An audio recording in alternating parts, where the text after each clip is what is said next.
Pensemos en el sistema nervioso. ¿Dónde usted reside dentro de su cuerpo? ¿Dónde usted existe? ¿En la uña del dedo gordo? ¿En el riñón derecho? ¿En la cápsula suprarrenal? ¿Dónde usted realmente está? ¿Ah? En el cerebro, evidentemente. Es ahí donde usted reside. Es allí donde se encuentra su conciencia. ¿Ya? La conciencia del ser, del yo interno. ¿Ya? Y que puede interaccionar con el medio externo. La prueba está que cuando una persona tiene muerte cerebral, para decirle hacen 3 electroencefalogramas y esto sale en plano, a usted se le declara con muerte cerebral, ¿sí o no? Y lo que queda ahí sobre ese lecho es solo un cuerpo. Un cuerpo que para usted como familiar representa todo y que al mismo tiempo paradojalmente representa nada. Lo representa todo desde el punto de sus afectos.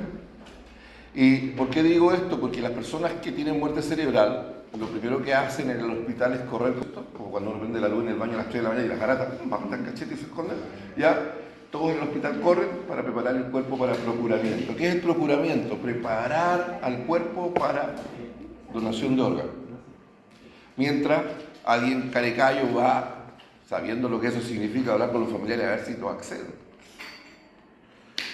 Y ahí es donde digo que lo representa todo para el que queda vivo, pero para el que está ahí no representa nada, ya se fue ya. Entonces, lo primero que tenemos que saber es que nuestro cuerpo, todo lo que existe, todo lo demás existe para sostener esto, a usted. A ver, las células requieren oxígeno. Las células requieren nutrientes, ¿sí o no? Las células necesitan evacuar productos de desecho, producto del metabolismo celular, ¿sí o no? Y estos productos de desecho son el anhídrido carbónico, ¿ya? Y los productos de desechos propios de dicho metabolismo, ¿ya? Como por ejemplo la urea, por nombrar uno, ¿ya? Entonces existen sistemas y aparatos, como el aparato respiratorio, que es el encargado de este intercambio gaseoso que requiere todo el organismo, entre todos los cuales obviamente el cerebro. Y tenemos el aparato excretor, que lo que hace es evacuar aquello que no necesitamos y dejar aquello que necesitamos en las concentraciones perfectas, exactas, aquellas que requerimos y que son propias para mantener nuestro estado de salud. Y así sucesivamente tenemos muchos sistemas que tributan a mantener a este organismo operativo. Pero los sistemas de control son dos. Uno es el sistema nervioso, que es lo que vamos a ver ahora, y el otro es el sistema endocrino, que se ve el segundo semestre. ¿Ya? Y por eso es tan importante conocerlo. El sistema nervioso tiene varias zonas. Está el sistema nervioso central, formado por el cerebro y por el tronco encefálico, que son las estructuras encefálicas, aquello que está rodeado por la cavidad craneana. Tenemos la médula espinal que discurre por el conducto raquídeo. Y tenemos el sistema nervioso periférico, formado por las raíces nerviosas. ¿Ya?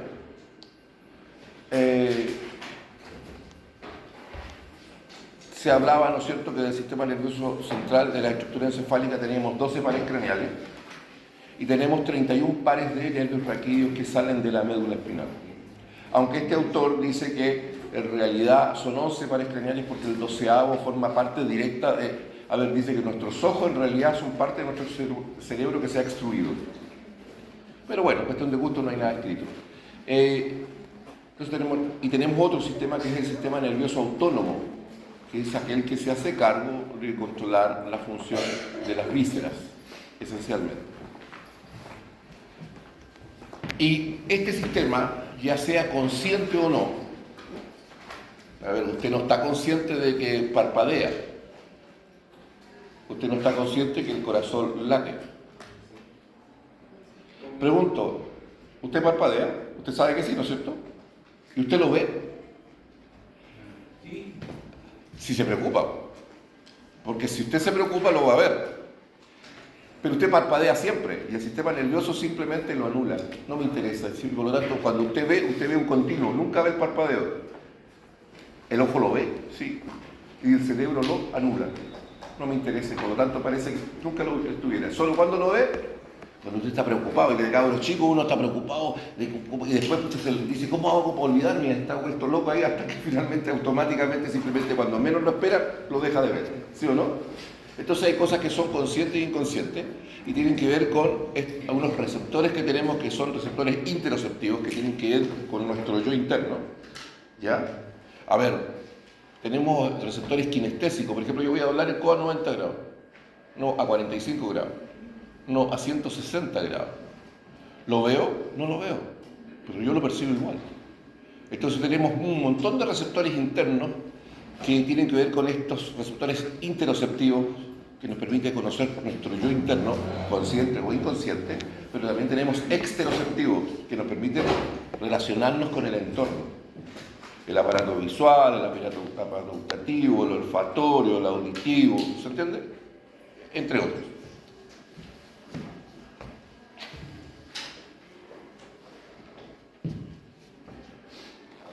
Ya dije eso, también lo dije, ya. Ahora, el sistema nervioso tiene que interactuar con ciertas estructuras muy pequeñitas que se llaman transductores. ¿Qué es un transductor? No está en el Power. No lo puse ahí, pero lo dije, pero no le puse el nombre. Los transductores son unos receptores especializados que lo que hacen es convertir una información que no puede reconocer el cerebro a una información que sí la puede reconocer. A ver, me explico. Cuando usted me escucha hablar, lo que yo hago es hacer vibrar mis cuerdas vocales y generar ciertas alteraciones en el flujo del aire para que las moléculas del aire se muevan en diferente frecuencia y amplitud, y eso fluye por las moléculas del aire hasta que llega al pabellón auricular, entra por el conducto auditivo externo y choca ¿con qué? Con el tímpano, ¿no es verdad? Y el tímpano vibra, vale decir, es un fenómeno mecánico, que cuando hace vibrar al tímpano, a través de los huesecillos del oído, ¿se acuerdan? Martillo, yunque y estribo, llega una ventana, que después le vamos a explicar qué ventana es, ¿ya? Y mueve un líquido, que es como le llaman linfa, perilinfa, y eso mueve al órgano de Corti. Y el órgano de Corti tiene unos receptores que capta este movimiento y lo convierte en una información eléctrica. El cerebro no sabe de informaciones mecánicas, él solo reconoce información eléctrica. Lo mismo pasa con las papilas gustativas, ¿no es cierto? Filiforme, fungiforme y caliciforme, y la información química se convierte en una información eléctrica. La presión, que es una información mecánica, se convierte en información eléctrica. El cerebro y el sistema nervioso solo entienden de información eléctrica, y todos estos transductores convierten en una información específica, para la cual fueron diseñados para convertirlas en una señal eléctrica. ¿Estamos? Y esta información se capta a través de unas vías que se llaman vías aferentes. Aferentes, ¿cómo hago el puente cognitivo? Aferentes, vienen de afuera. Afuera, aferentes. Vale decir, pongo la mano acá, supongamos que pasé. ¿No les pasó alguna vez pasar por el lado donde la mamá estaba planchando y uno tocaba la plancha y se quemaba? Yo creo que a todo el mundo le ha pasado alguna vez. ¿Ya? Y uno saca la mano, la información de que me estoy quemando sube, es captado por un transductor que capta el calor, ¿ya? Corpúsculos de Ruffini se llaman, ¿ya? Es la cuestión que sube por una vía aferente, llega al sistema nervioso, y claro, como es algo muy agresivo, ni siquiera llega a los centros superiores de inmediato, tiene un arco reflejo, ¿ya? Y yo saco la mano de inmediato.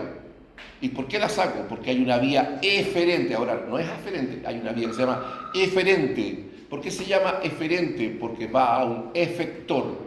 Los efectores en nuestro organismo suelen ser de dos tipos esencialmente, que son un músculo o una glándula.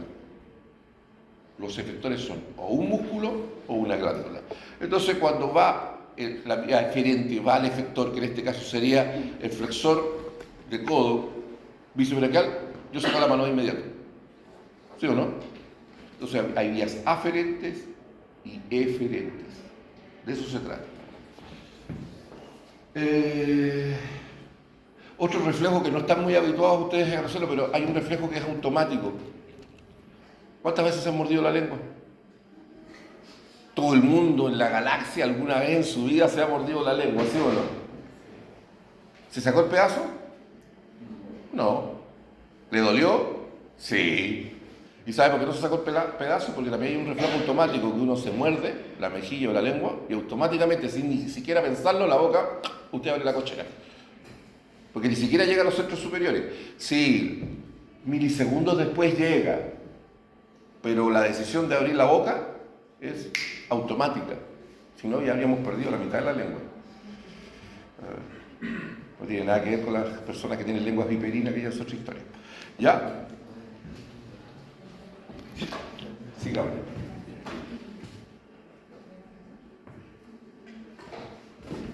Lo terrible del control remoto es que traje 2 pilas nuevas, pero una la encontré en la silla y la otra sé que se me cayó debajo del asiento. Pero estaba atrasado, ya no me voy a poner a gatear debajo del asiento, así bueno.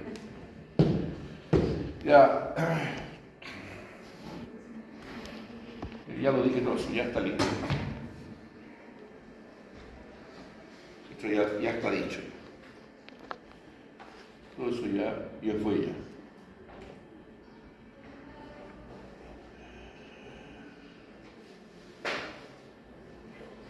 Ahora, como dice ahí, evidentemente tenemos estos transductores que nos dan información sensitiva y el procesamiento de dicha información nos permite tomar decisiones. Estas decisiones son conscientes o inconscientes, ¿no es verdad? Ahora, otros sistemas como el endocrino y el inmunitario comparten algunas de estas responsabilidades, pero el sistema nervioso sigue siendo el que manda el buque. De hecho, la hipófisis es el regulador del sistema endocrino. Significa que a pesar de que el sistema endocrino es un mecanismo de control, ¿ya? Sigue siendo regulado por el sistema nervioso. Haber dicho, pongámonos a los tiempos. ¿Saben lo que es el grupo Wagner, no es cierto? ¿No? El grupo Wagner. ¿No? ¿Sí? ¿Lo conocen? Son estos mercenarios rusos que iban a carne y cañón a dejar la crema porque eran soldados profesionales. ¿Ya? Son los que tomaron en el frente ruso las ciudades ucranianas. Y el ejército regular ruso estaba más atrás. Porque el ejército... A ver, usted comprenderá que... A ver, ¿el ejército chileno tiene pelados? O sea, ¿tiene soldados? Sí. Pero son cabros de 18, 19 años. ¿Podrán competir con un tipo que se dedica a eso y recibe un sueldo millonario? ¿Y que está 20 años metido en eso? Obvio que no. Entonces el grupo Wagner es privado. Y el Estado ruso le paga a lo que voy yo, que el grupo Wagner, si bien es cierto, no pertenece a las Fuerzas Armadas rusas, nadie podrá dudar que está bajo su control, aunque sea de manera indirecta, ¿sí o no? Bueno, acá pasa, sería lo mismo, el sistema endocrino sería algo parecido. El sistema endocrino es independiente, forma una estructura independiente del sistema nervioso central, sí, pero de alguna manera también está regulada por neurohormonas, secretadas por el sistema nervioso central. Sigamos.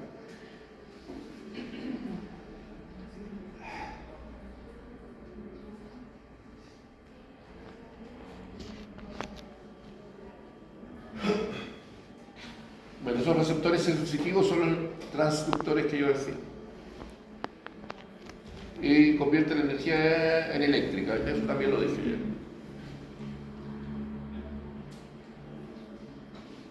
A ver,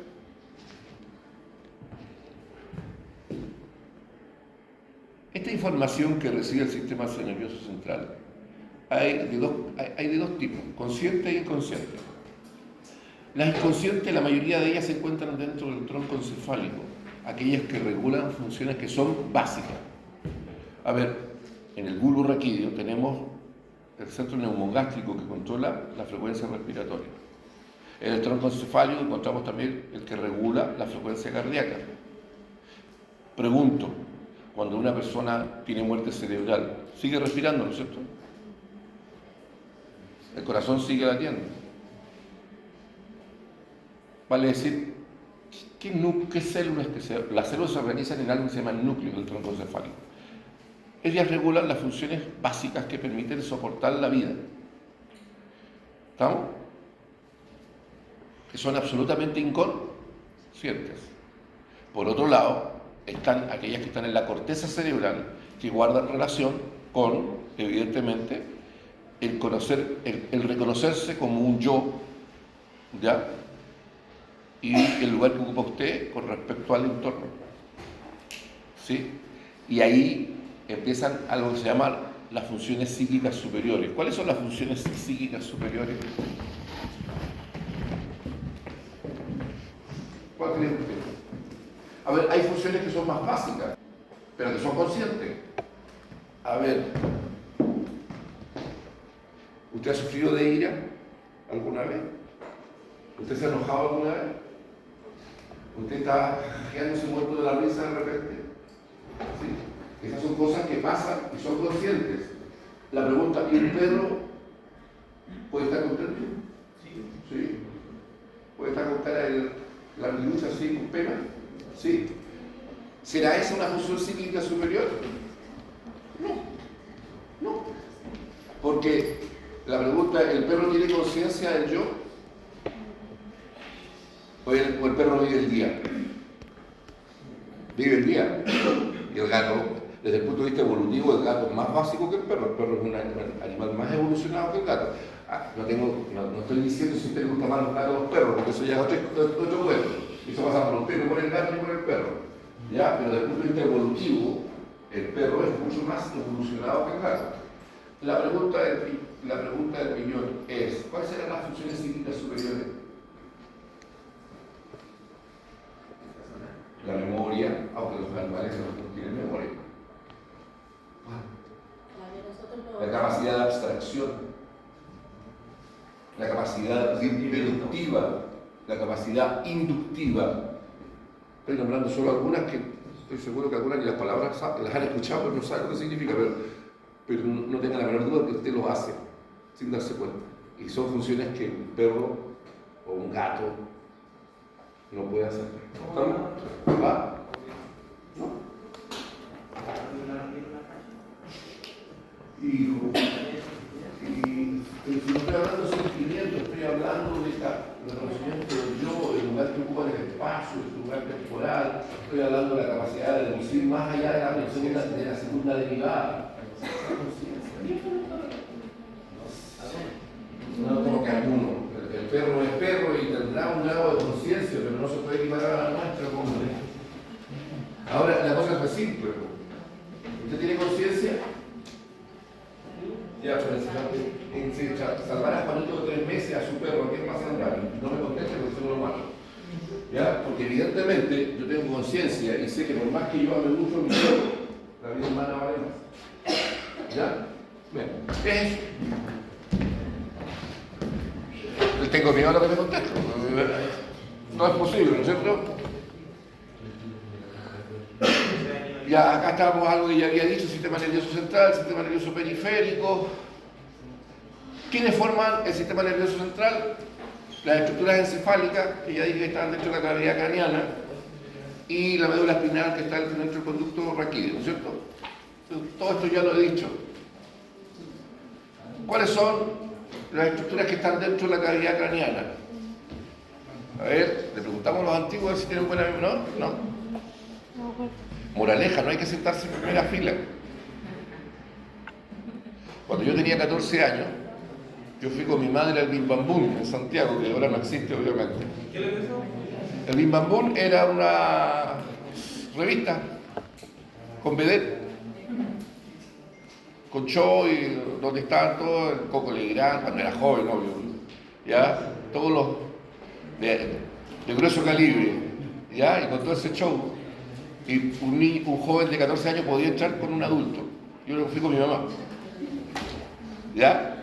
Y lo primero que hice yo, quiero sentarme en la primera fila, y mi mamá me dice, nos sentábamos como 10 filas más al fondo. Porque siempre en primera fila lo agarran para el fideo, ¿no es cierto? Bueno, la cuestión es que aquí estamos. ¿Dónde quede esto? No estoy acostumbrado a usarlo así.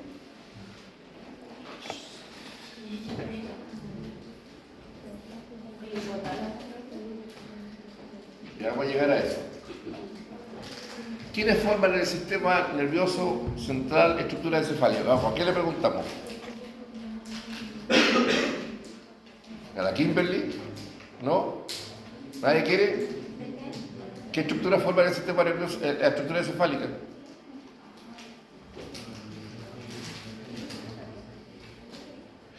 Voy a ponerme pesado, el nombre es más pituco, médula oblonga. Nombre antiguo, bulbo raquídeo. Puente de Barolio o protuberancia anular.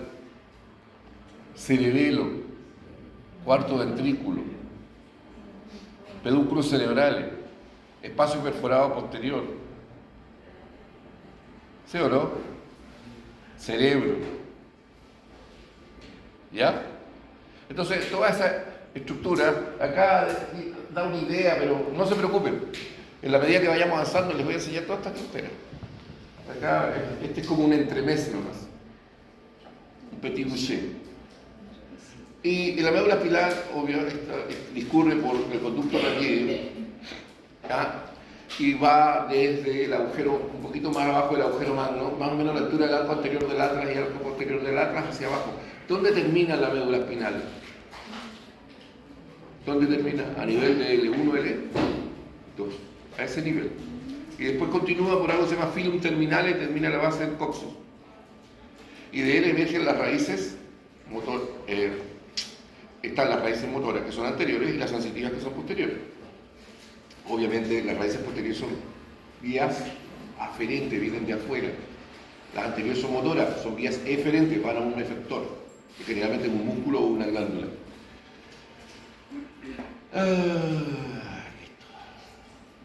Los pares craneales, ya eso ya lo dije también. Ya, ahora llegamos a donde me interesa. Esa era una introducción para ustedes en realidad, porque usted sabe que yo hago PowerPoint con puras imágenes, ¿no es verdad? Bueno, acá tenemos la estructura encefálica, allá arriba acá tenemos la médula espinal y aquí tenemos los nervios raquídeos, que en realidad son 31 pares. Ya. Para estudiarlo, se divide en zonas. Para ello tienen que tener la siguiente idea. A ver, en el liceo tienen que haberles pasado, en el liceo tienen que haber pasado la singamia, la módula, la blástula, la gástrula, ¿no? Yo no se lo voy a pasar. Lo puedo preguntar igual. La cuestión es que después se forma el tubo neural. Y el tubo neural es una cuestión así.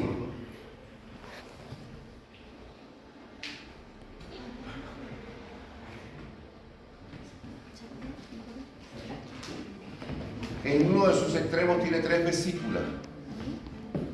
Anterior, media y posterior. Aunque todos están en un extremo. ¿Estamos? Esta cuestión que está aquí, de aquí a acá, va a formar la médula espinal cuando se desarrolle. Esto va a dar origen al romboencéfalo.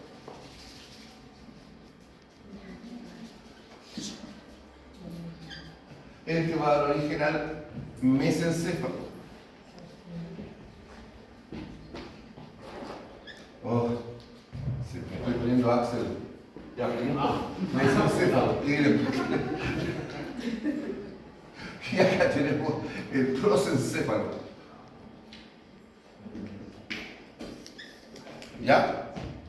El problema es que el romboencéfalo, ya como dice acá, va a formar el metencéfalo, ya, y el mielencéfalo. El mielencéfalo va a dar origen al bulbo raquídeo o médula oblonga o oblongada, y el metencéfalo va a dar origen al puente de Barolio o protuberancia anular y al cerebelo.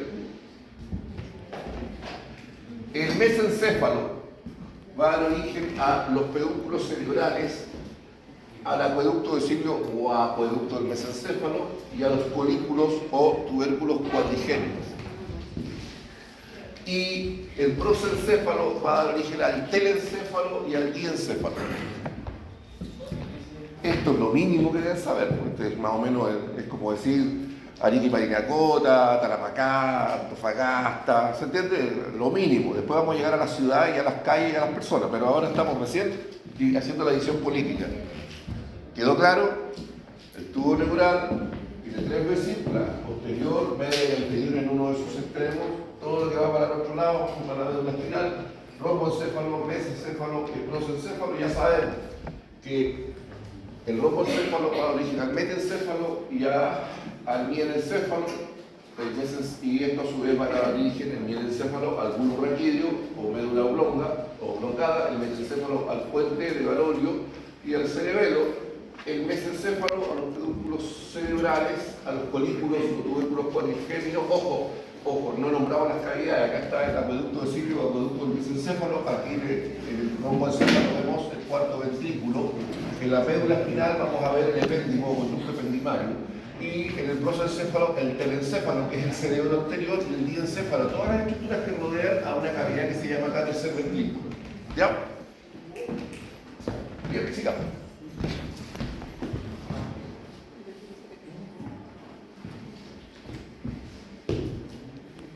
Todo lo que está acá, en rojo, es el tronco encefálico, que tiene que ver con el control y regulación de los sistemas y aparatos viscerales. El cerebelo tiene que ver con el regulador o control de la coordinación y metría.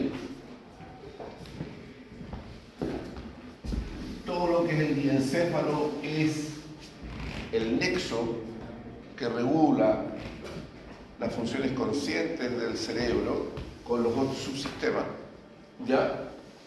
Y con el sistema neuroendocrino.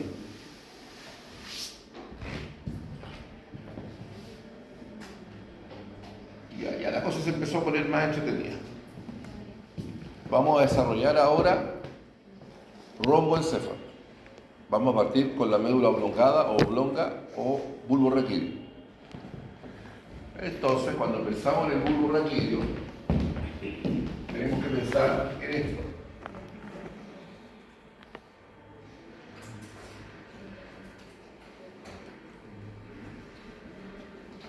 ¿Lo ven?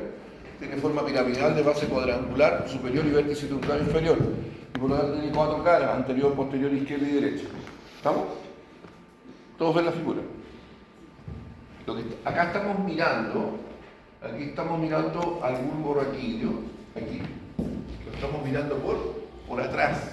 Se sacó el occipital y se sacaron las meninges para poder observar al bulbo raquídeo, y obviamente se sacó el cerebelo. Si no saco el cerebelo no podría ver lo que estoy viendo. ¿Cuánto mide este bicho? Más o menos unos 3 centímetros de alto, más o menos. ¿Ya? Es chiquitito. Y lo primero que voy a ver acá es el surco medio posterior, el surco colateral posterior izquierdo, el surco colateral posterior derecho, y vemos el surco intermedio lateral que divide esta porción. Más abajo esto serían las pirámides posteriores, pero como si existe este surco intermedio lateral, tenemos que hacia arriba se bifurcan y sus fibras se tornan divergentes. Y podemos observar aquí, la más medial sigue siendo la pirámide posterior y la más lateral se llama cuerpo restiforme. Y vemos que se abre, y al abrir estas pirámides que van hacia arriba y hacia afuera, se comunican con los pedúnculos cerebelosos inferiores. Esta mitad, porque llega hasta acá el bulbo raquídeo, esta mitad corresponde a parte del piso del cuarto ventrículo, que es una cavidad que está en el interior. Después la voy a explicar con más detalle. ¿Ya? ¿Dónde nace esto? Más o menos a la altura del arco anterior y arco posterior del atlas. ¿Dónde termina? Cuando se continúa con la protuberancia. El límite, por adelante, porque acá estamos mirando por detrás, se llama surco bulbo protuberancial. Se llama surco bulbo protuberancial. Ahora, ¿qué sale? ¿Ven estas figuras que están acá? ¿Qué salen del surco colateral posterior? De estos surcos colaterales posteriores emergen los nervios glosofaringio, neumogástrico y espinal. Glosofaringio, neumogástrico y espinal. Esto estamos hablando de los pares craneales, ¿no es cierto? Ahora, los pares craneales tienen dos orígenes, uno que se llama origen aparente y otro que se llama origen real. El origen aparente es donde uno ve que se asoma sobre la superficie del tronco encefálico o del cerebro. El origen real es de donde nacen sus somas, el soma de la neurona. Ese soma de la neurona se suele organizar en un acúmulo de somas neuronales, de cuerpos neuronales, que se aglomeran en el espesor del tronco encefálico o en el espesor del cerebro y se llaman núcleos. Núcleos del tronco encefálico o núcleos de la base del cerebro. ¿Estamos? El origen aparente del glosofaringio, neumogástrico y espinal, ya sabemos, el surco colateral posterior del bulbo raquídeo. Listo, se acabó. Si yo lo miro en otra imagen, a ver si tenemos acá, nos estamos mirando por adelante ahora. Nuevamente, esta es la médula. Recién la estábamos mirando por detrás, ¿no es cierto? Y acá veo la fisura media anterior, que es esta. Vemos los surcos colaterales anteriores derecho e izquierdo. Y estos delimitan, obviamente, las pirámides anteriores. Por atrás estaban las pirámides posteriores. Estas son las pirámides anteriores, izquierda y derecha. Y todo esto se extingue acá a nivel del surco bulbo protuberancial. Inmediatamente adyacente a las pirámides anteriores, izquierda y derecha, en la pirámide lateral apenas se ve. La pirámide lateral está delimitada por adelante por el surco colateral anterior. Perdón, sí, está bien. Colateral anterior con respecto al surco colateral posterior que enseñé en la diapositiva anterior. Y en la pirámide lateral, adyacente al surco colateral anterior, está como este levantamiento. Le llaman oliva vulvar. ¿Por qué oliva? Porque oliva hace la relación con la aceituna. ¿Ya? Es como si estuviera emergiendo, ya como que tuviéramos, qué sé yo, como si una aceituna estuviera flotando en la superficie del agua y se asomara solo en la mitad superior. Se entiende que está acostada la aceituna, no de pie. Entonces se llama oliva vulvar. Esto que están viendo acá está en la pirámide lateral adyacente al surco colateral anterior, inmediatamente adyacente al surco bulbo protuberancial. Más abajo, siguiendo la fisura media anterior, vemos como que pasa algo raro, acá hay como una desviación y eso se llama decusación de las pirámides.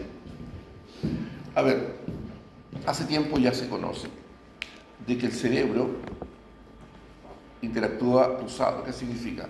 Mi hemisferio cerebral derecho controla todo lo que pasa en la mitad izquierda de mi cuerpo. Mi hemisferio cerebral derecho controla la mitad izquierda. Mi hemisferio cerebral izquierdo controla la mitad derecha. Significa que en algún lugar tienen que cruzarse las vías. Las vías se llaman, hay vías piramidales y extrapiramidales. Estas son las vías piramidales. Y por lo tanto, lo que estamos viendo acá son las decusaciones de las pirámides, o sea, el entrecruzamiento de las vías piramidales. Es lo que se ve en la superficie de algo que está pasando en el espesor. Ahora, no se ve acá. Pero del surco colateral anterior aquí emergen una serie de filetes nerviosos de 10 a 12 o 14 filetes nerviosos aquí del surco colateral anterior entre la pirámide anterior y la oliva vulvar aquí, y estos van a formar ¿qué? Al nervio hipogloso mayor o 12º par craneal, al nervio hipogloso mayor o 12º par craneal.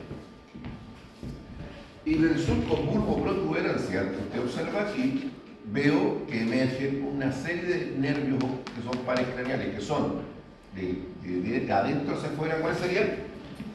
Abdúceno motor ocular externo, facial, uno que nunca nombro, intermediado de Urisberg porque va de la manito del facial, y el vestíbulo coclear. Todos ellos nacen del surco bulbo protuberancial de medial a lateral.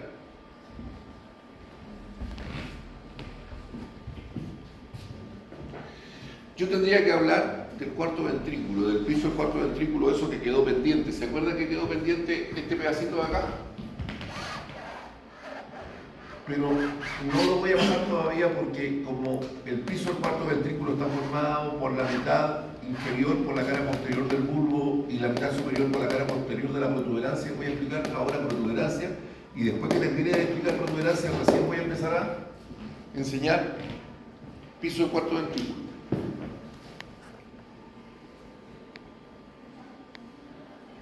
Aquí tenemos la protuberancia. Cuando piensen en la protuberancia, piensen en un dado. Es un cuerpo irregularmente cuboideo, significa que tiene 6 caras. ¿Cuántos bordes tendrá? ¿Cuántos ángulos tendrá? Usted lo puede deducir. Como es natural, se relaciona por abajo a través del surco bulbo protuberancial con la base del bulbo raquídeo. Y se relaciona por arriba a través de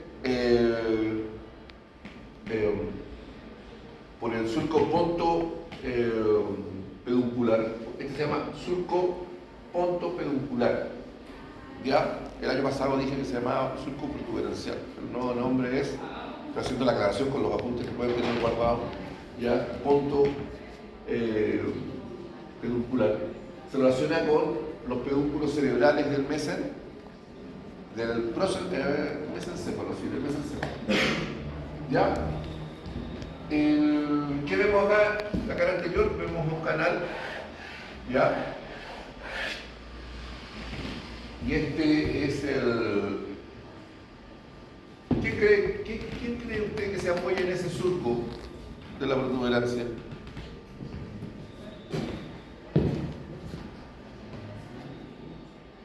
Se llama surco basilar. ¿Quién se apoyará ahí? La arteria basilar. ¿Se acuerdan del 100 pies? Ya, esa. La arteria basilar, ahí se apoya. Y las patitas del 100 pies, que serían las arterias pónticas, porque van a irrigar al puente, vale decir, a la protuberancia. Por acá iría la arteria basilar y las arterias pónticas que van a irrigar al puente de Barolio o protuberancia anular. Estas patitas que están a los lados se llaman rebordes piramidales y la cara lateral de la protuberancia corresponde a el corte, acá está cortado, de algo que se llaman pedúnculos cerebelosos medios. Pedúnculos cerebelosos medios. A ver, el bulbo, la protuberancia y el mesencéfalo se relacionan con el cerebelo a través de unos tractos blancos que se llaman pedúnculos cerebelosos. Los que venían de la médula se llaman pedúnculos cerebelosos inferiores. Los que vienen del bulbo se llaman pedúnculos, los que vienen de la protuberancia se llaman pedúnculos cerebelosos medios y los que vienen del mesencéfalo se llaman pedúnculos cerebelosos superiores. El límite entre la cara anterior y la cara lateral es la presencia de la emergencia o inicio aparente del trigémino en su raíz motora y sensitiva.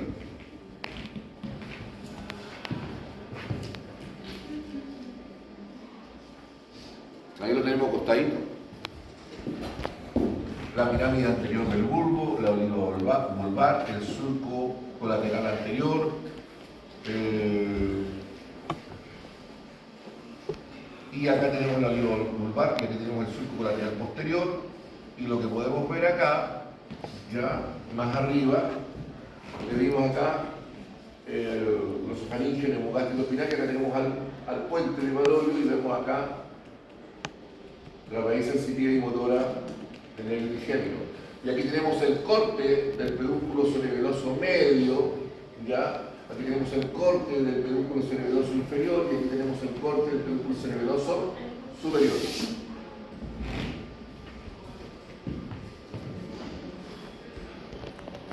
Para que usted se haga una idea, la parte superior del bulbo y la parte que corresponde a la cara anterior de la protuberancia se apoyan obviamente en el canal basilar de los occipital. Nuevamente lo estamos mirando desde atrás. Voy a hacer majadero y voy a seguir repitiendo las tonteras.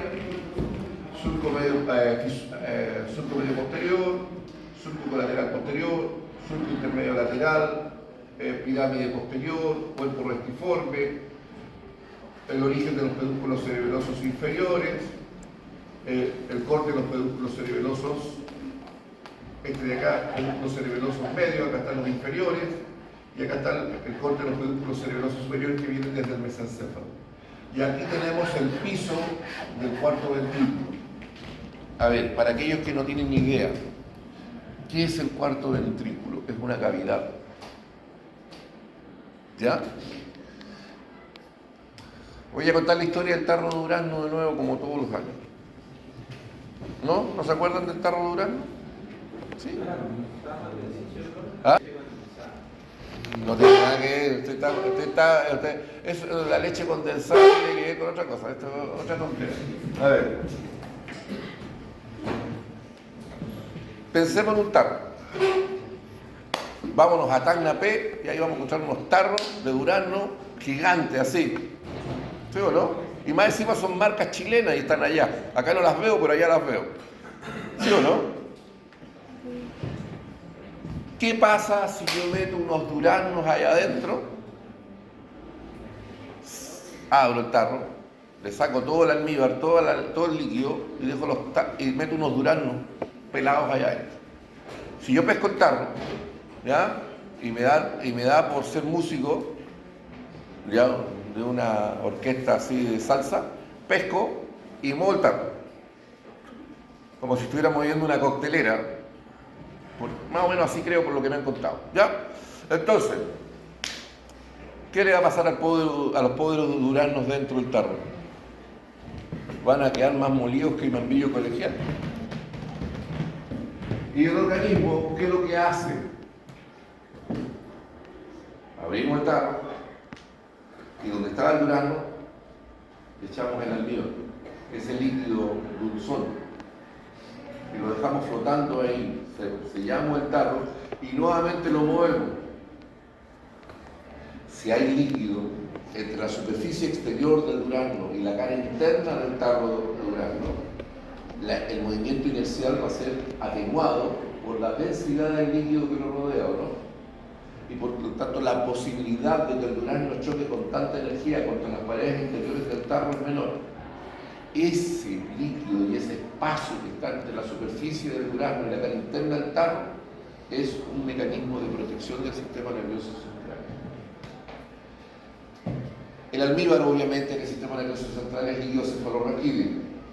Y el líquido cefalorraquídeo rodea las estructuras encefálicas entre todo lo que hay, la médula, el mismo raquídeo, la protuberancia, los pedúnculos cerebrales y el cerebro con respecto a todo el estuche osteofibroso que lo rodea, ya sea cavidad craneana o conducto medular o conducto raquídeo. Pero el organismo es más sabio todavía. Dijo, quiero protegerlo aún más. Abrió de nuevo el tarro de durazno, metió la mano ahí con el almíbar, sacó el durazno y más encima le hizo un hoyito y le sacó el cuerpo. Lo volvió a meter dentro del tarro, selló el tarro. ¿Qué pasó? En la cavidad donde está el cuesco quedó un espacio vacío, ¿no es cierto? Y por donde sacó el cuesco quedó una vía, por donde el almíbar ahora no solamente rodea el durazno por fuera, sino que además se mete dentro del durazno y lo impregna por dentro. ¿Se entiende esa idea? Ya. Por afuera, el líquido cefalorraquídeo está entre el estuche osteofibroso y las estructuras del sistema nervioso, y ese espacio se llama espacio subaracnoideo. Y donde estaba el cuesco del durazno serían las cavidades que están dentro del sistema nervioso, y eso se llama sistema cisternal. El sistema cisternal tiene varias cavidades.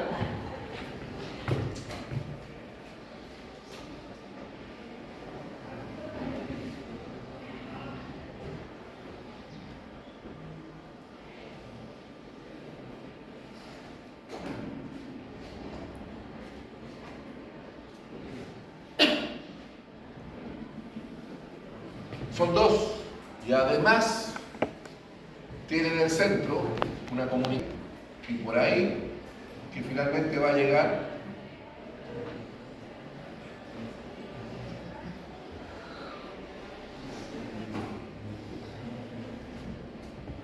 sistema cisternal tiene varios ventrículos, ¿ya? Tiene un ventrículo lateral izquierdo,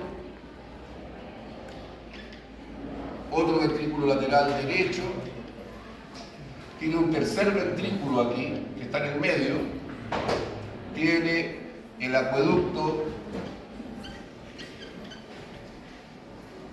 de Silvio o el mesencéfalo, y la otra dilatación se llama cuarto ventrículo. Ya tenemos primer ventrículo, segundo ventrículo, tercer ventrículo, cuarto ventrículo, y este es el conducto ependimario, epéndimo.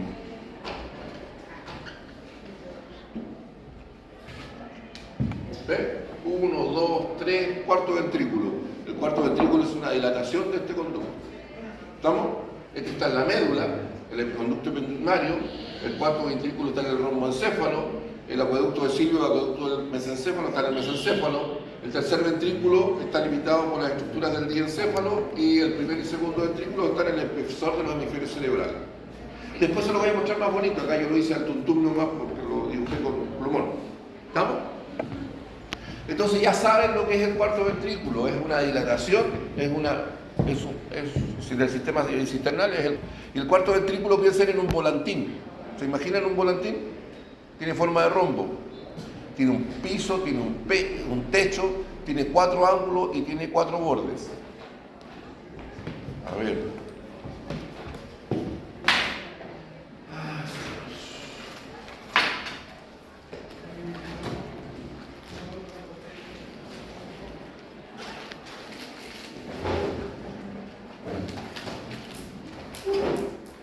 Lo malo es que tiene tinta, se ve poco, que es el verde. A ver. Observar acá el cuarto ventrículo.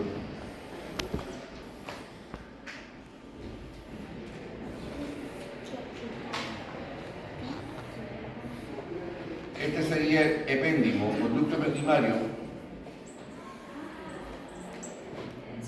Este es el ángulo lateral de un lado, este es el ángulo lateral del otro lado, y este es, sube para arriba, pues, acueducto de Silvio o acueducto del mesencéfalo. Este es el cuarto ventrículo, y por lo tanto tiene 4 bordes. Los superiores, este es un borde, este es el otro borde, este es el otro borde y este es el otro borde. Y los ángulos son los laterales, el ángulo superior que sería el inicio del acueducto de mesencéfalo, y el ángulo inferior sería este otro, porque es el inicio del conducto ependimario. Ahí están los 4 ángulos. ¿Ya? Y tiene un piso que sería esto que estoy viendo acá. Ahí está la división. Este piso, el cuarto ventrículo de la mitad superior, pertenece a la cara posterior ¿de qué? De la protuberancia. Y esta mitad inferior corresponde a la cara posterior del bulbo raquídeo. Y cuando yo veo el piso, lo primero que voy a ver un surco medio acá. Se llama calamus scriptorius. Y voy a ver unas superficies triangulares, así, una ahí, otra así, ¿ya?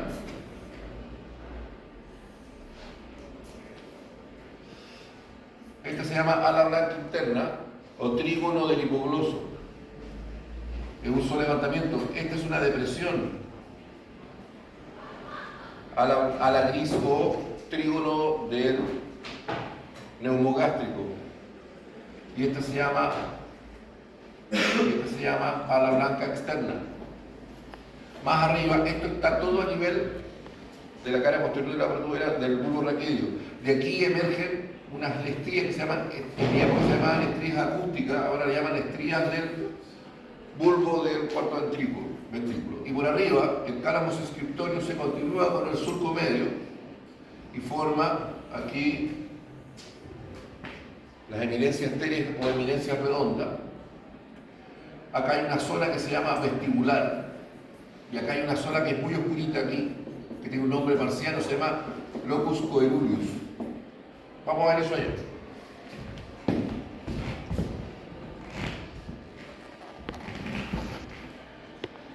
ala blanca interna o trígono del hipogloso, ¿no ves? Y acá la ala gris o trígono del el trígono del neumogástrico. Después tenemos el ala blanca externa y acá vemos el núcleo coclear, el cálamo scriptorius. Y aquí para arriba es la cara posterior de la protuberancia y vemos las eminencias arteriales o eminencias redondas, que es el colículo facial.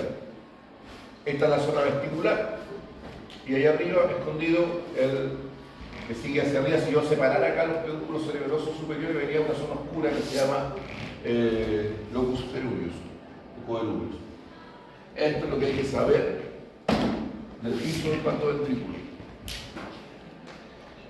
Ahora, el techo se relaciona con quién? Con el cerebelo, y hay unas membranas ahí. Por arriba, una nuclear que se llama válvula de Wilson. ¿Ya? Se llama membrana de Wilson. ¿Ya? Que lo relaciona con el cerebelo. Y esto es lo que hay que saber de la protuberancia y el bulbo con respecto al piso del cuarto ventrículo.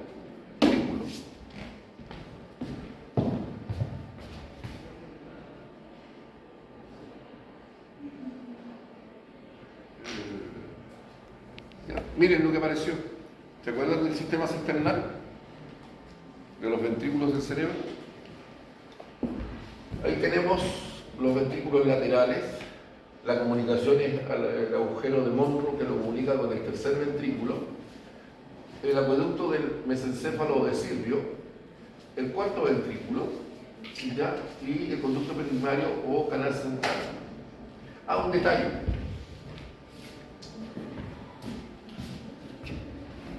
¿Cómo se comunica esto con el espacio subaracnoideo? Por unos orificios. Acá en el ángulo lateral aquí hay unos agujeros. Los agujeros se llaman agujeros de Luschka, ¿ya? Que comunica con el espacio subaracnoideo.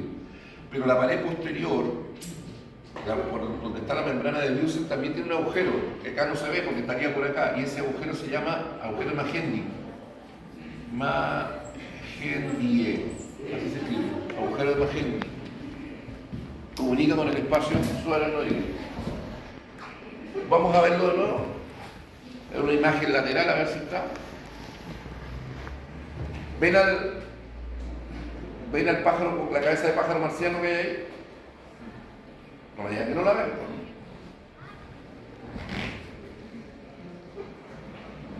Ya. Entonces tenemos los ventrículos laterales. La pregunta, profe, ¿cuál es el primero y el segundo? No tengo la menor idea. Uno dice que el izquierdo, otro dice que da lo mismo, pero los ventrículos laterales son el primer y segundo ventrículo, en el orden que sea. Y los ventrículos laterales tienen tres proyecciones: el asta frontal, el asta occipital y el asta temporal. Tiene tres. Se comunica con el foramen interventricular, el nombre antiguo o con el epónimo es agujero de Monro. Se comunica con el tercer ventrículo. El tercer ventrículo tiene una comunicación entre estructuras que están a ambos lados que no existe y por lo tanto parece que fuera el ojo del pajarito, ¿no es cierto? ¿Ya? Y después vemos el acueducto de Silvio, el acueducto del mesencéfalo, después tenemos el cuarto ventrículo que acabo de mostrarles, ¿no es cierto? Y finalmente, acá está el agujero de Magendie, ¿lo ven? Y estos bracitos sería donde está el agujero de Luschka. Y este es el conducto ependimario o conducto central.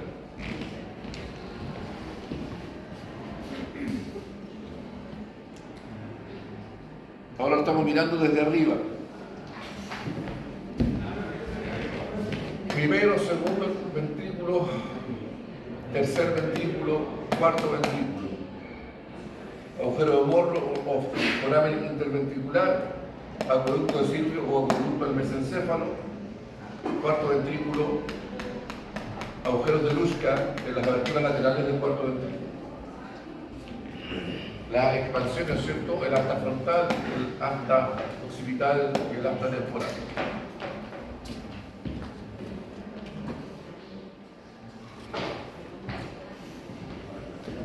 Ahora, usted tiene que comprender que el durazno está flotando en este almíbar, vale decir, en el líquido cefalorraquídeo por fuera y por dentro.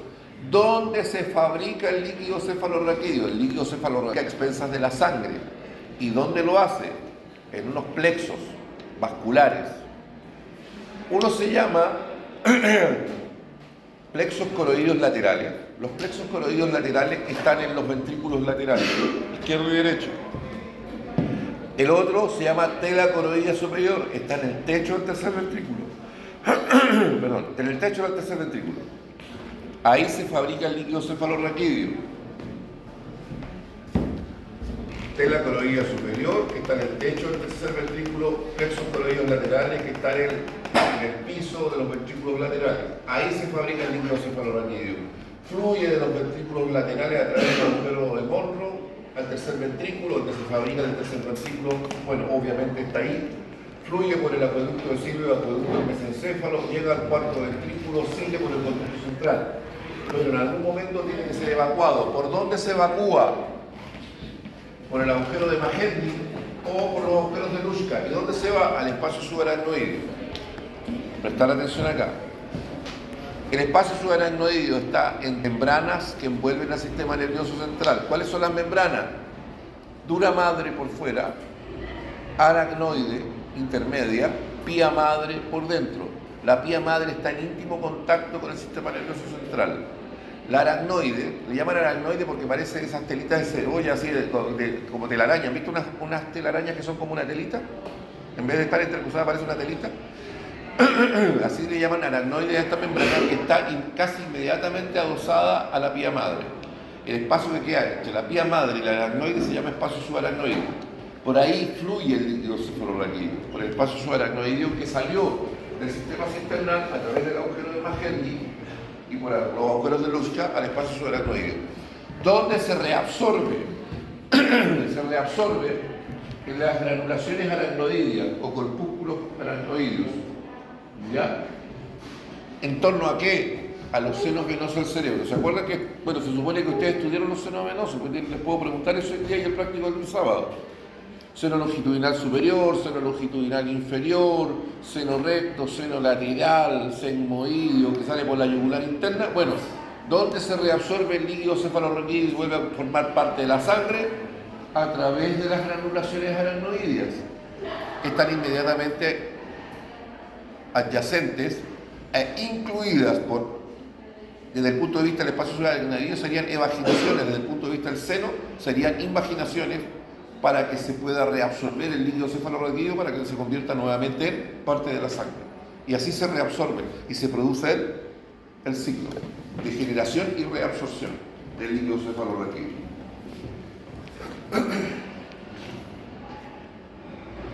Ya, bueno, acá están las renditas. ¿Tiene la lista? La lista la voy a hacer chamullada con la asistencia de la prueba. Pues yo creo que cuando hagan los temas del trabajo de... Hoy día. Hoy día. ¿Ahora? Mientras ustedes les doy un recreo, lo voy a escribir en la pizarra. ¿Estamos? Dígame. Profe, ¿cómo es lo del tema del trabajo? ¿Va a ser grupo acá o lo del laboratorio? Lo del laboratorio. Voy a dividir cada laboratorio, son 7 laboratorios, ¿no es cierto? Son 14 trabajos.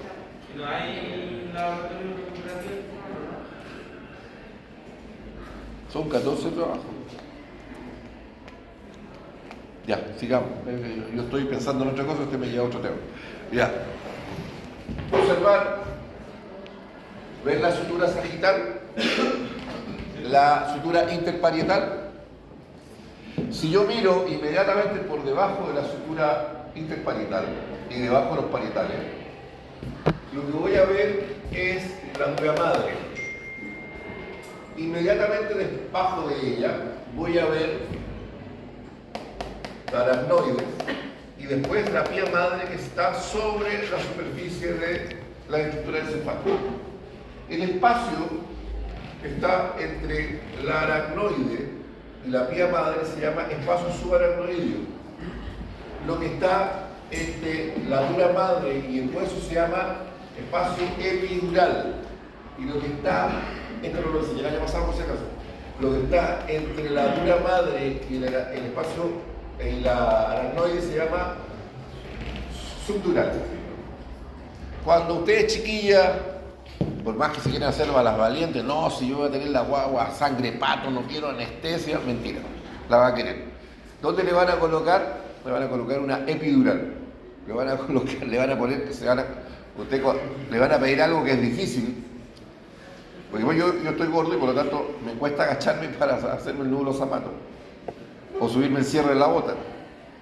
Imagínese usted con 9 meses de embarazo con una así tremenda guata y le van a pedir que se cueste de lado y que se enrolle como chanchito de tierra para que el anestesista le coloque una epidural. Le van a colocar una epidural para que le duela, ojo, para que le duela menos.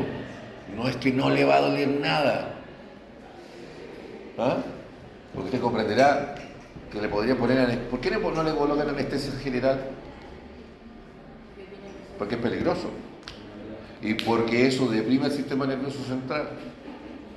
Y usted no puede estar así. Recuerden que la oxitocina secretada por usted va a generar contracciones en el útero, las famosas contracciones.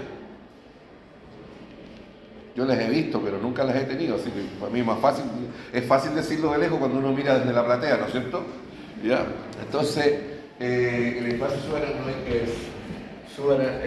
el espacio epidural, aquí es donde van a colocar la anestesia. Ya, pero mira, ven que la dura madre se mete acá, ven que la dura madre hace una invaginación y se mete, este se llama fisura interhemisférica o fisura, ¿ya? Que está entre ambos hemisferios cerebrales, izquierdo y derecho, y se mete hacia abajo. Y esto que estamos viendo acá no es otra cosa que el seno longitudinal superior. El seno longitudinal superior. Y del espacio subaracnoideo se mete esta suerte como tetillas que se introducen dentro del seno longitudinal superior, y ya que son las famosas derogaciones aracnoideas. Y es aquí donde se restituye el líquido cefalorraquídeo al torrente sanguíneo. Se reabsorbe el líquido cefalorraquídeo.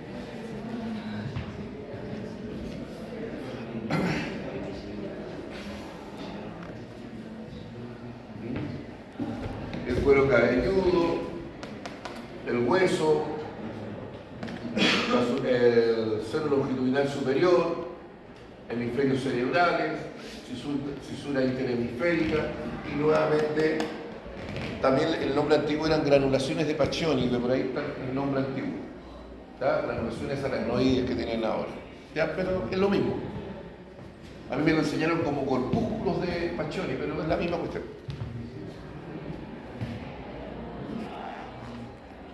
Y aquí le sirve de repaso para la prueba. Acá están los senos venosos del cerebro. Seno longitudinal superior.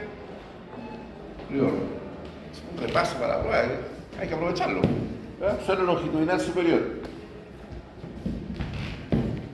Seno longitudinal inferior. Seno recto. Yo les hablaba de la vena de Galeno, ¿se acuerdan? Yo como soy antiguo, pero sé con el nombre antiguo, vena de Galeno, ahora gran vena cerebral, pero la misma cuestión. ¿Ya? Prensa de aerófilo o confluencia de los senos, seno lateral izquierdo, seno lateral derecho, seno sigmoideo, y por ahí sale como vena yugular interna.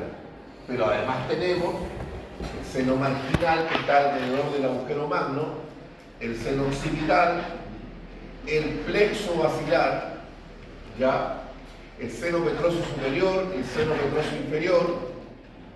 ¿Cómo se llaman estos? Los senos cavernosos, y este es el seno intercavernoso. Y acá el seno parietal, algunos le llaman esfeno temporal.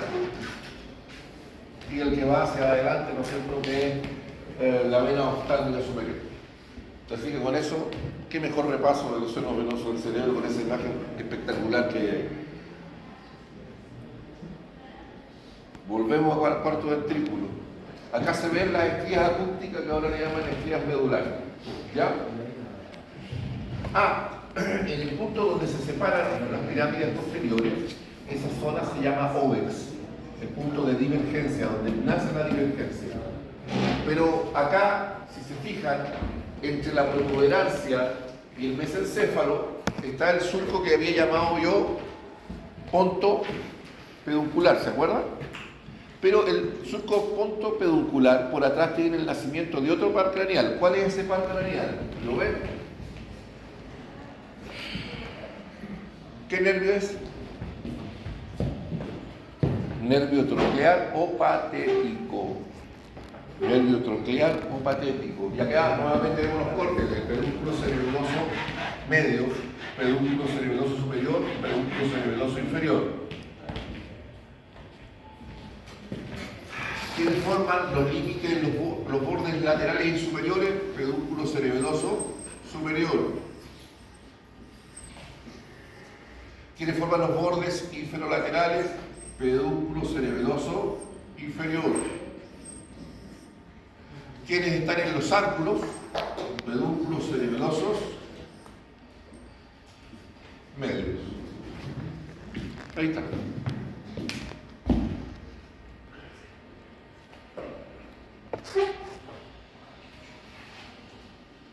Bueno, que no digan que no existe. ¿Recuerda que hablé yo del locus coeruleus o ceruleus? Yo no lo inventé, ahí está.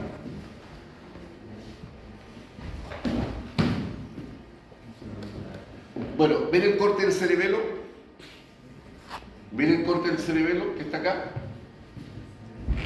El cerebelo está por detrás del cuarto ventrículo. A ver, yo dije que el cerebelo era el órgano de la coordinación y metría, ¿no es cierto?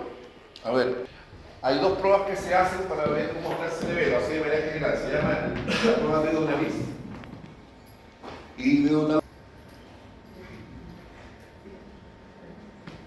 Yo ni siquiera lo miro, y lo suelto.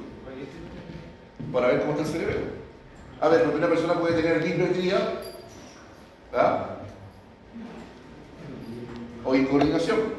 Entonces, por ejemplo, una persona que tiene incoordinación, pero no tiene dismetría, incoordinación.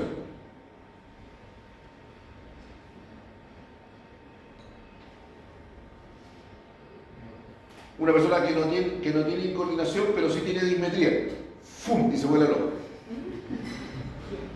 Ahora, el peor de los mundos tiene incoordinación y dismetría. ¡Fum! Y se vuelve loco igual. ¿Ya? Entonces, esas son las pruebas dedo nariz, dedo talón. Ya. ¿Se entiende lo que hace el cerebelo, no es verdad?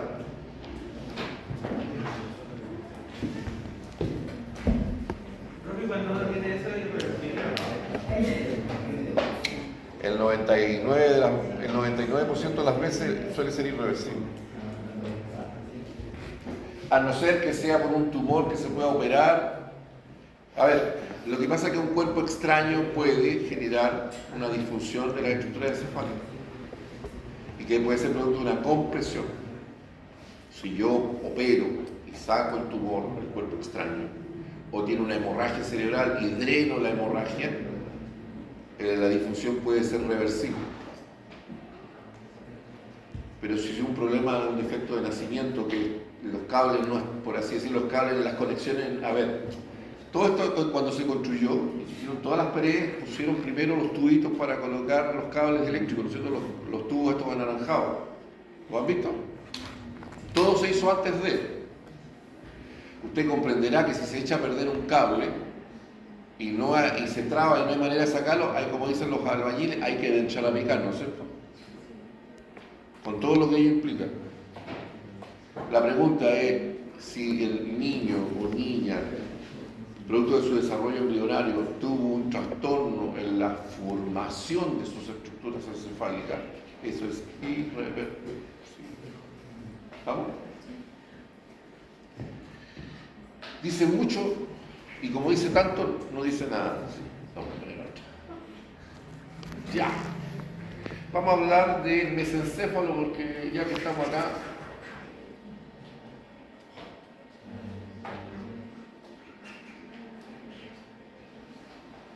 Ya. ahí tenemos el mesencéfalo. El mesencéfalo son estas estructuras que están viendo acá. Está formado por estas fibras, estos cordones blancos que son divergentes, que se dirigen hacia arriba, hacia afuera y hacia adelante, dirección rotativa. ¿Ya? Y se llaman pedúnculos cerebrales. No confundir con los pedúnculos cerebelosos, que ya dijimos que eran 6, ¿no es cierto? Pedúnculos cerebelosos superiores 2, pedúnculos cerebelosos medios 2, pedúnculos cerebelosos inferiores 2. Estos son los pedúnculos cerebrales y son dos tractos de cordones blancos, igual que los otros, pero estos son cerebrales, van hacia arriba y nacen de la cara superior de la protuberancia y se dirigen aparentemente y desaparecen aparentemente acá a nivel de los tractos ópticos o cintillas ópticas. Pero la verdad es que no llegan ahí. ¿Saben dónde llega? A la cara inferior de unos núcleos de la base del cerebro que se llama tálamo óptico, que después lo vamos a ver con más detalle. Esta divergencia le genera un espacio triangular de base superior, que ahí está el espacio perforado posterior, y de dicho espacio perforado posterior emergen estos cachitos como de caracol, ¿lo ven? Tercer par craneal, nervio motor ocular común. Motor ocular común, porque el patético era el cuarto par craneal y el trigémino era el quinto. Eso. Pero si lo vemos por atrás, vamos a ver dónde hay una imagen por detrás, a ver si lo vemos. No se ve, pero más adelante se ve. Ya.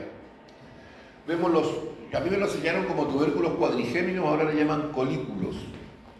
¿Ya? ¿Ven los colículos? Los superiores y los inferiores son 4. Tubérculos cuadrigéminos anterosuperiores o superiores o colículos superiores y tubérculos cuadrigéminos posteroinferiores o inferiores, colículos inferiores. Son 4. Y están unidos por unos tractos blancos con unos ganglios que están, o cuerpos que están en el polo posterior del tálamo óptico. ¿Ya? Esa zona posterior se llama pulvinar en el tálamo óptico y ahí están los cuerpos geniculados. Y para recordar cómo se comunican, le va a aparecer una sigla que a usted debería parecerle familiar. AEPI. ¿Se acuerdan de la EPI? De los ligamentos cruzados. Pero acá no tiene nada que ver con los ligamentos cruzados. Significa que los colículos anteriores o anterosuperiores se comunican con el ganglio geniculado o cuerpo geniculado externo, y los colículos posterior-inferiores se comunican por un tracto blanco con el ganglio geniculado o cuerpo geniculado interno. Esa es la manera como se relacionan. Y veo algo, ¿ven eso? No pertenece al mesencéfalo, pertenece al epitálamo. Pero ya vamos a hablar del epitálamo en un rato más.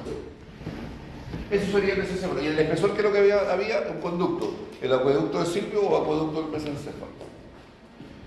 Ya, vamos a ir ahora al diencéfalo. A ver, ¿qué es el diencéfalo? ¿Ven la cabeza del pajarito? ¿Ven la cabeza del pajarito?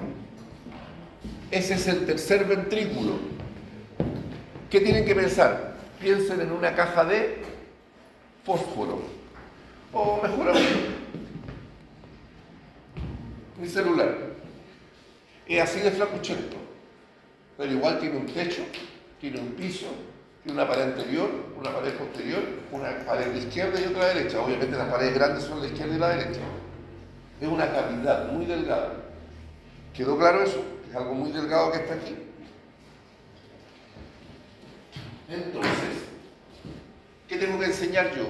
El diencéfalo. ¿Qué es el diencéfalo? Son todas las estructuras que rodean y limitan al tercer ventrículo.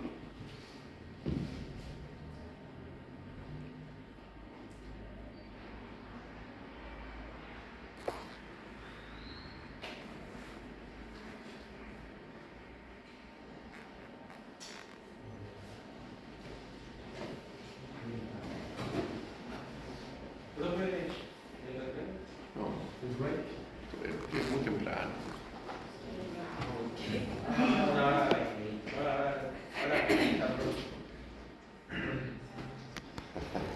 Ya.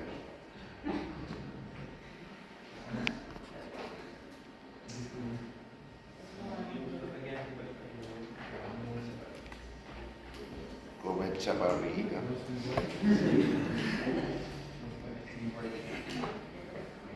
Lo único que piensan es comer. Ya. Yo no tomé desayuno tampoco. Ya. Bien. Estoy buscando una imagen que le haga justicia. No, vamos a retroceder, vamos a buscar una que... Lo que pasa es que esta sirve, pero tiene muchas flechas y nos va a enredar más. Ya, vamos a ver.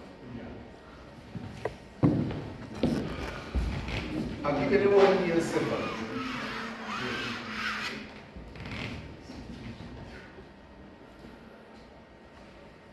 Y tengo que hablar de qué estructuras forman la cavidad. A ver, vamos a usar necesito de vuestra complicidad.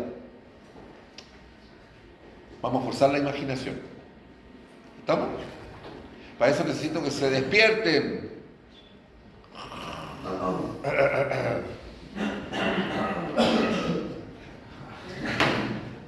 Ya. Que necesito que se despierten porque si no van a entender un carajo. ¿Ya? Piensen que esta habitación es el tercer ventrículo. Ahora, usando vuestra imaginación, vamos a llevar esa pared y la vamos a dejar a la altura del hombro. ¿Ya? A nivel... Bueno, lo siento, porque si no lo entiende así, si lo explico de la otra manera, va a entender menos. Esa pared la vamos a llevar acá a la altura del hombro. Y esa pared allá la vamos a arrastrar y la vamos a dejar al límite. Por lo tanto, esta habitación va a quedar así de flacuchenta. ¿Vamos? Pero es la misma historia. Hay una pared izquierda, otra para ustedes, izquierda, derecha, anterior, posterior, techo y piso. ¿Todo está claro ahí? Entonces, pero imaginen que en vez de tener este ancho es así de estrecha. ¿Quiénes forman las paredes laterales? Lo forman la pared interna de los tálamos ópticos respectivos. A ver, háganse una idea. Piensen en una sandía. ¿Se imaginaron la sandía? Ya, imaginémonos una sandía de unos 12 metros de largo. Entonces tenemos una sandía por allá y otra sandía por allá afuera. Por lo tanto, ¿quiénes forman las paredes laterales del tercer ventrículo? La cara interna de la sandía izquierda y derecha, de los tálamos ópticos izquierdo y derecho. Ellos forman las paredes laterales del tercer ventrículo. ¿Todos me siguen hasta ahí? Y más encima, entre cada sandía, ¿ya? Hay un tubo que los comunica. Es como si tuviéramos una cañería de desagüe, poco menos, de esa pared a esa pared. Y ese se llama comisura gris, o se llama comisura intertalámica. Por eso es que cuando llenamos, ¿saben cómo? A ver, retrocedamos un poco. Miren, ¿saben cómo hicieron esta figura? Simple, con una jeringa en un cerebro de un cristiano que ya está tieso como palo, que se había muerto hace rato, le colocaron con una jeringa, accedieron a través del cerebro a estas cavidades y le metieron cera líquida. Cuando la cera líquida fraguó y se endureció, o ahora sería más pituco, le pondrían una resina, ¿ya? Estamos hablando del año de la pera, siglo XIX. Y después que lo rellenaron, esperaron que fraguara y se endureciera, después lo metieron en un frasco con ácido, el ácido se comió todo el cerebro y lo único que quedó es la figura de la forma interna. ¿Se entendió? Entonces, como entre la sandía izquierda y la sandía derecha hay un tubo que lo atraviesa, se llenó de cera igual. ¿Sí? Resultado final, cuando yo veo el tercer ventrículo, ¿le ven el ojo? ¿Todos le ven el ojo acá? Es el tubo que atravesaba la sandía. Es la comisura gris o comisura intertalámica. Por eso que le vemos ese como un ojito, pero la verdad es que no se rellenó con resina. ¿Por qué? Porque estaba el tubo que lo atravesaba. ¿Estamos? Eso. Aclarado aquello, podemos seguir acá. Entonces tenemos la pared izquierda y derecha.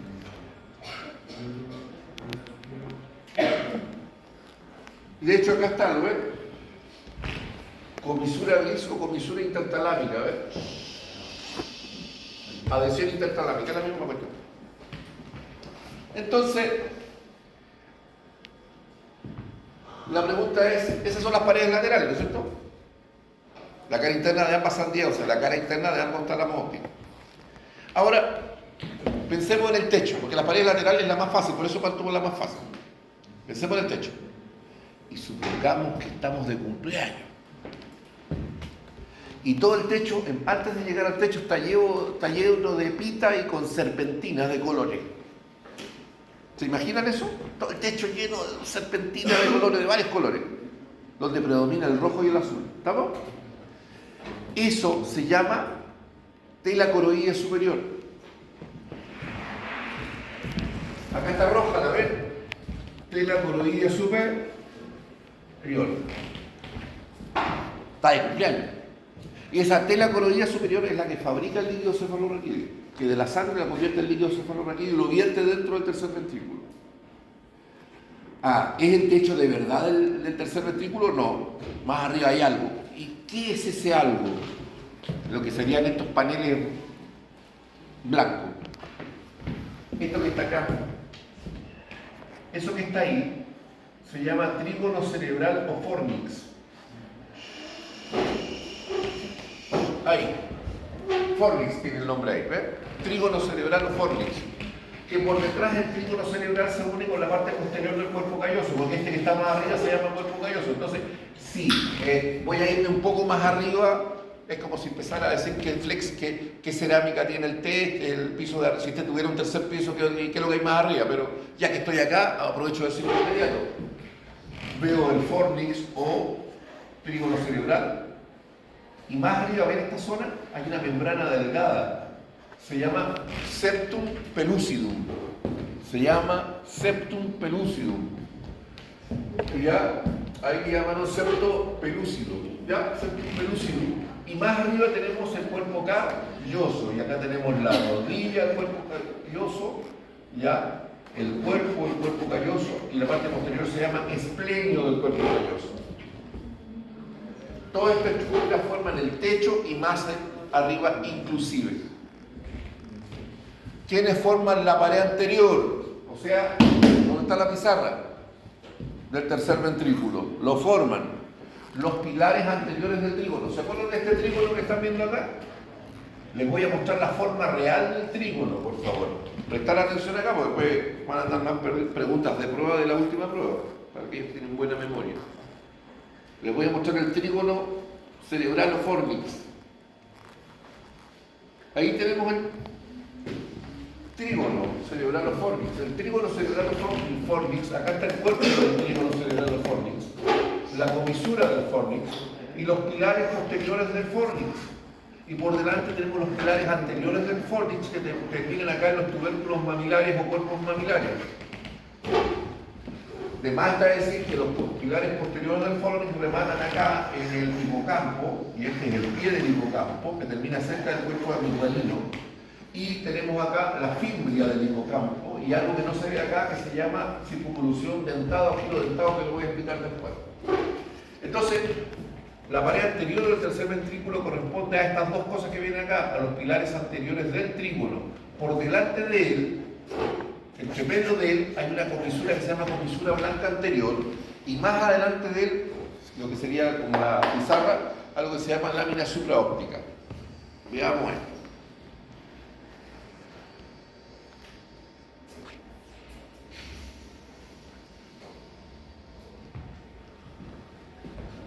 Ahí tenemos el pilar anterior del trígono, la comisura blanca anterior, y por aquí que no se ve estaría la lámina supraóptica.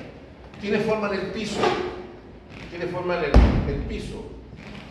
El quiasma óptico, el tuber cinerum, el tallo pituitario de donde depende la hipófisis que está acá en la silla de Turca del hueso espinoides, y los cuerpos mamilares.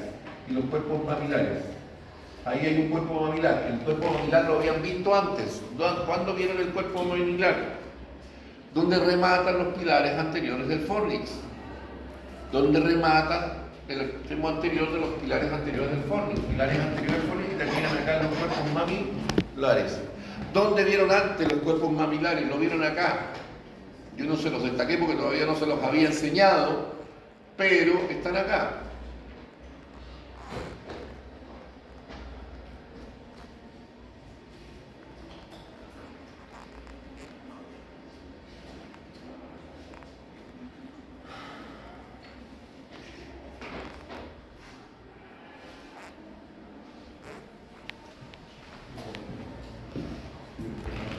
Ahí están. ¿Se están viendo? Ya. Tengo que terminar el tercer ventrículo. Ahí recién, cuando termine el diencéfalo le doy el recreo. No he terminado, estoy en el piso. ¿Y hay más PPT o...? ¿Ah? ¿Hay más PPT en esto? 3, este es el primer PPT. Yo les dije que esto es, por eso que es donde tienen que dar el batatazo en la praxeología, porque esto es mucho más difícil. ¿Se dieron cuenta, no es cierto? Ya, eso espero. Y ahora, ¿quiénes forman el piso? Perdón, la pared posterior. La pared posterior la forman los pedúnculos cerebrales, la desembocadura superior del acueducto del mesencéfalo de Silvio, la comisura blanca posterior, la glándula pineal o epífisis con su receso pineal y con la proyección hacia los lados de lo que se llaman avénulas, que son unos tractos blancos que nacen de la epífisis, de la glándula pineal. Ojo, el diencéfalo también se puede dividir en tálamo, subtálamo, epitálamo, metatálamo, hipotálamo. Y cada una de estas cosas que yo dije forman parte de cada una de esas estructuras.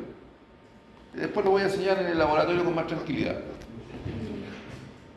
Ya, vamos a hemisferios cerebrales.